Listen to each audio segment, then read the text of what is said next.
Au nom du Père, du Fils et du Saint-Esprit. Amen. Aujourd'hui, deuxième dimanche après Pâques, dimanche de Thomas. Alors, nous savons tous, nous nous rappelons cet apôtre qui veut absolument voir les plaies du Seigneur pour croire et pour dire « Seigneur, je te reconnais comme notre Sauveur ». Et bien entendu, Jésus nous interpelle en nous disant « Heureux qui croient sans avoir vu ». Précisément, voir, c'est parfois nécessaire quand même. La foi nous est proposée dans sa pureté à travers ce dimanche, cette foi qui est basée sur la confiance, sur l'absolue certitude, le rejet de toute forme de doute quant à la divinité du Christ et quant à sa présence parmi nous de façon permanente. Mais voir, je le répète, est parfois nécessaire. Je marche dans la nature et je vois mille merveilles, des fleurs de toutes couleurs, du jaune, du blanc, du rose, du mauve, du bleu. Je vois l'herbe avec ses camailleux de vert, je vois le ciel et ses quelques nuages en camailleux de blanc ou de gris. Je vois toute cette nature parfaitement magnifique qui s'éveille, puisque c'est le printemps, et qui se réveille comme le Christ est ressuscité d'entre les morts.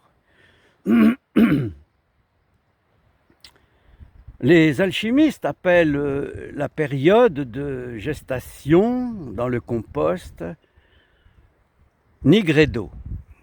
On ne peut pas parler d'œuvre au noir, mais l'opus se réalise dans la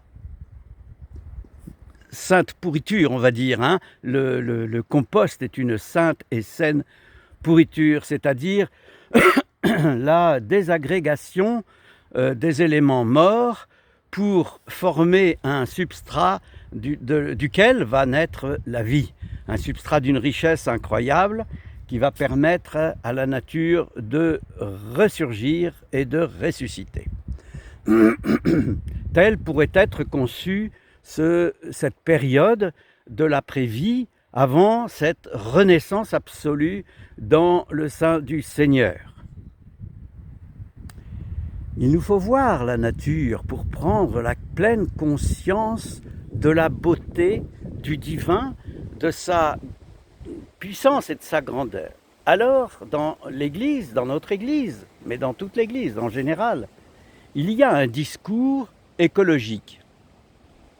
Alors, ce n'est pas un discours écologique au sens politique du terme, c'est un discours écologique au sens spirituel et au sens scientifique du terme, c'est-à-dire ces deux aspects complémentaires donnent la pleine mesure à ce qu'est ce terme écologie. Étude de l'environnement dans lequel nous vivons, la nature et le respect qui lui est dû, un respect qui va non seulement être celui de la nature pour elle-même, ce qui est important, mais de la nature pour nous-mêmes. C'est-à-dire que nous ne pouvons pas vivre autrement qu'en interaction avec la nature. Alors il y a actuellement un très grand péché qui se développe, qui se surdéveloppe et qui menace la nature elle-même et même la nature humaine. C'est le transhumanisme. Le transhumanisme est un péché qui s'appuie essentiellement sur non pas une notion spirituelle, mais une notion d'une très basse philosophie qui correspond à une volonté d'évacuer tout ce qui est divin, tout ce qui est spirituel, pour ne mettre en premier lieu, en première ligne, que le scientisme, mais dévoyé. Ce transhumanisme qui veut annihiler toute maladie, toute mort, et prolonger la vie indéfiniment, mais en faisant une sélection génétique des êtres humains, le génisme. Bien entendu, c'est un péché, un très grave péché. La maladie est-elle nécessaire? Elle n'est pas souhaitable, mais elle existe. La mort est-elle nécessaire? Oui,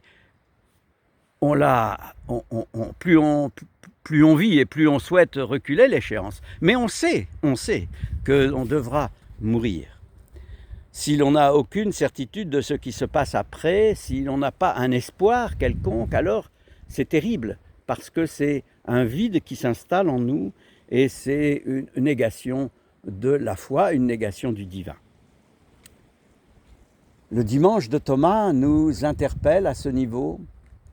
Heureux qui croit sans avoir vu, mais pour celui qui voit, sa foi devient puissante. Mais pour celui qui se ressent le divin, qui fait de sa vie un accompagnement permanent par le divin, alors celui-là rentre dans la bienheureuse vision de l'existence spirituelle de façon permanente, pour maintenant, pour toujours. Il y a dans cet aspect particulier de la notion de pressenti de la présence divine, une forme de un échelon vers la sainteté. Voilà, c'est ce que je voudrais dire, un échelon vers la sainteté. Le divin en soi, le divin en toute chose, nous le percevons non pas comme une imagerie populaire et qui, parce que nous aurions imaginé que Dieu est comme ci et que le Fils est comme cela, que les anges se présentent avec des ailes et tout blanc, etc., etc., nous serions parfaitement déçus et fragilisés par une humanisation du monde spirituel. Ce qui est de l'ordre de la sensibilité ne s'accompagne pas d'une représentation. Thomas a eu le besoin de toucher, de sentir, parce qu'il est un homme comme tous les autres, et peut-être parce qu'il est un peu plus homme que ses collègues, que ses confrères apôtres, il a eu besoin de poser ses mains dans les plaies du Seigneur et de le voir et de lui parler. Bien sûr que nous aimerions aussi voir et parler au Seigneur, mais cultivons cette sensibilité particulière qui ne fait pas de nous des surhommes, mais des hommes ordinaires, éveillés à la conscience du divin. Ayons cette sensibilité particulière qui fait que lorsque nous posons notre regard sur un ciel bleu, sur un arbre, sur une fleur, sur une herbe, sur un animal et sur autrui, nous sentions la présence évidente de Dieu en tout cela.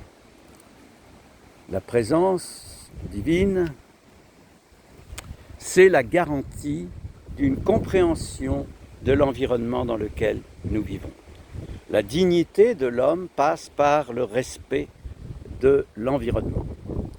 L'environnement est marqué par la sainteté. Comme disait Monseigneur Callisto Soir, tout ce qui vit est saint. Cette sainteté, pourquoi? Parce qu'elle est emplie de l'Esprit de Dieu, elle est emplie de souffle divin créateur et qui anime toute chose, qui donne vie à toute chose. Elle est emplie de la présence du Christ qui souffle, comme il l'a fait sur les apôtres, qui souffle l'esprit de vie. Dieu en nous, Dieu en chacun des autres que nous côtoyons, bons ou mauvais, Dieu peut, c'est vrai, se retirer de toute chose. Il peut se retirer de ceux à qui l'on ne pardonne pas, car le Christ nous le dit, si nous pardonnons sur terre à une personne, il sera pardonné au ciel. Et si nous ne pardonnons pas à une personne, il ne sera pas pardonné au ciel. Mais notre responsabilité dans ce dernier cas est considérable, car ne pas pardonner, c'est condamner. Notre propre âme est en danger lorsque nous faisons cela. Maintenant, il ne faut pas pardonner parce qu'on a peur d'être puni par la loi divine. Il faut pardonner avec tout ce que l'on a en nous-mêmes, avec amour, avec empathie, avec compassion. Je le disais aujourd'hui au cours de l'homélie de ce matin, ce n'est pas chose facile que de pardonner. Pourtant, c'est le courage du chrétien, c'est ce qui le caractérise, et c'est comme ça que par ce pardon que se propage la parole évangélique, maintenant et toujours, et pour les siècles des siècles. Amen.